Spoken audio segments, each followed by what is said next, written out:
Good to see you again. While one of my least favourite genres is modern horror, classic horror is a completely different story. It is less about cheap scares, excessive gore and implausible storylines, and more about the darker side of human nature. Classic horror invests its energy in deep, meaningful storytelling and steers clear of graphic violence and mindless cruelty. These classic stories are often adapted from serious literary works, and so it is with this film, Frankenstein from 1932. This movie was quite faithfully adapted from the Mary Shelley novel that was written in the early 1800s, remarkably when she was only 19.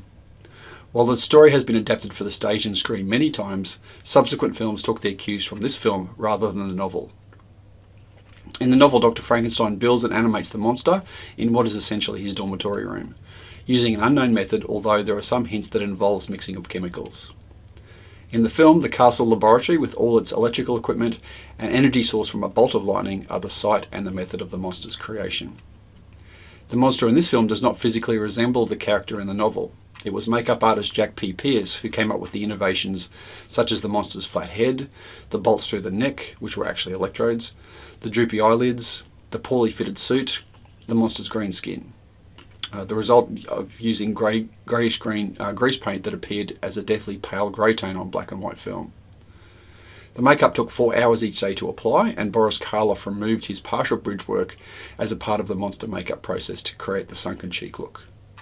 The cumbersome costume weighed 22 kilograms, and the shoes known as hot asphalt boots weighed 6 kilograms each. They were used by men who worked on hot asphalt roads, with the soles specially designed to resist heat. Subsequent representations of the monster have been more heavily influenced by this film than by the descriptions in the original novel. Director James Whale had initially made his name on the English stage mostly through the success of various productions of the play Journey's End, and this led him to being signed by Paramount. He was initially given a slate of war pictures which, despite their success, he soon grew tired of. He moved to Universal in 1931, where producer and studio executive Carl Laemmle Jr. offered him a list of 30-plus film adaptations that he could direct. Whale picked Frankenstein. And it was a good choice because he is now by far best remembered for this and his subsequent 3 horror films. Those originally considered for the cast include Leslie Howard as Dr. Henry Frankenstein and Betty Davis as Elizabeth. Instead, Whale insisted on English actor Colin Clive for the role of Henry. Dwight Fry, who had played the character of Renfield in Dracula a year earlier, was cast as Fritz, the hunchbacked assistant. The most difficult character cast was the monster.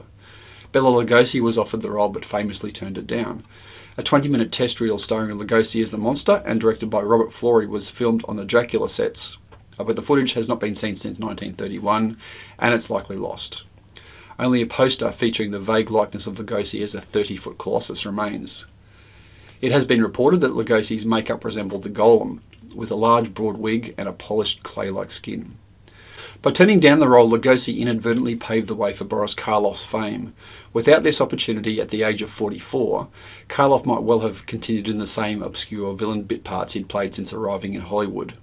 In the opening credits, the monster is credited with a question mark, and only the closing credits have Karloff credited. Whale hated the original script and refused to do it, and so was permitted to rewrite the screenplay, turning the monster into a caring, sensitive, and lost soul. This was a big shift from the monster Lugosi had screen tested for, who was a violent killing machine, a bit like the character Karloff portrayed and would himself regret doing so in Son of Frankenstein in 1939.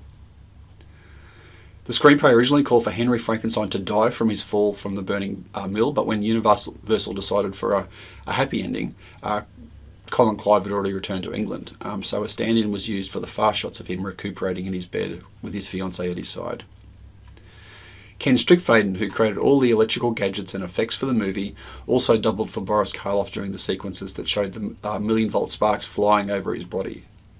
The same electric lab equipment appeared in numerous other movies over the years, and when they were no longer used for movies, they were stored in Ken Strickfaden's garage, until Mel Brooks discovered them and used them in Young Frankenstein in 1974.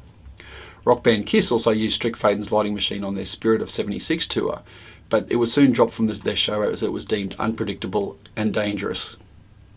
The film was banned in Kansas upon its original release on the grounds that it exhibited cruelty and tended to debase morals.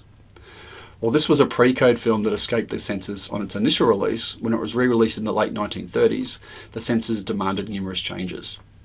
It wasn't until the 1980s that the census cuts were restored, and these editions included Henry Frankenstein's line, "Now I know what it feels like to be gods."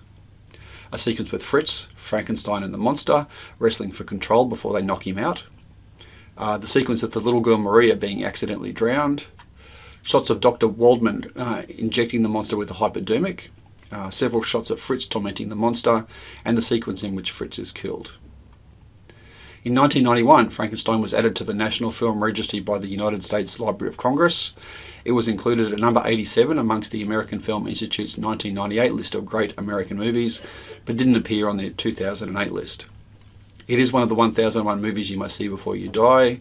It's the AFI's 56th most heart-pounding American film, and the movie's line, "It's alive, it's alive," was voted as the 49th best movie quote by the American Film Institute. So lots of reasons to watch this film. Incredible sets, incredible costume, amazing makeup. Boris Karloff really is a revelation, and it's no wonder that he appeared in so many great horror films after this one. The film has a tense atmosphere, which is the result of James Whale's scripting as well as his great directorial work on this particular film. It's got a fabulous storyline that ultimately ensures our sympathies lie with the monster and not the people who are the source of his torment. And it's a surprisingly moving film, and it will really surprise you. It surprised me when I watched it as well. So what I'd suggest you do is you go to our website, find our virtual screenings page, find the link to this particular film and click on it and watch it. I think it'll amaze you. I'm sure it will touch you, and I think you'll really enjoy the experience.